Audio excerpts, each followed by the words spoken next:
The most important thing you need to lead is not your few, it's actually you. That's why as an SGL, your job goes beyond your scheduled meetings. It goes beyond bowling outings and Starbucks conversations. It goes beyond emailing parents. It's about the example you are showing them through your own life. Because your few have front row seats to your life.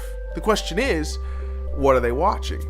If you want your few to have healthy relationships, they need to see it in you. If you want your few to set boundaries, they need to see it in you. And if you want your few to be confident in who God made them to be, they're going to need to see that in you.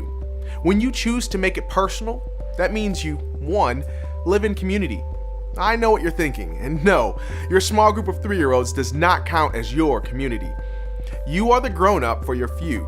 You can share appropriate pieces of your life at appropriate times, but your few cannot be expected to fuel you in the way your own small group can.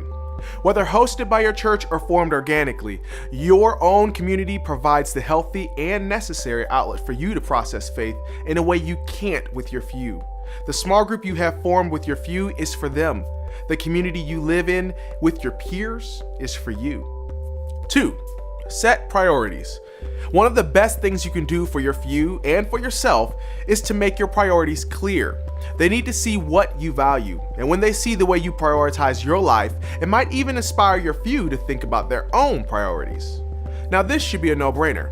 Since you're investing in your few to help them grow spiritually, you should also be invested in your own continual spiritual growth. No matter the age of your few, this is true. The only way you will effectively be able to discuss authentic faith with your few is if you are experiencing authentic faith in your own life. Remember this too. There are people in your life that should always come before your few. Yep, you heard that right. Your few should be priorities, but not the priority.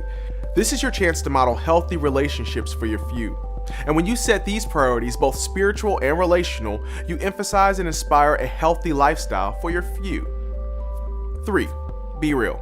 Okay, now this is a big one because none of those other things will really inspire authentic faith if you're not real with your few. Be real. Find ways to relate to your few without compromising who you are, because it's more important for them to see a real live person that is still growing, learning, and trying to live out authentic faith than it is for them to have another friend. When you lead small, you have time and margin to live in community, set priorities, and be real. That's why the best way to make it personal is to lead small.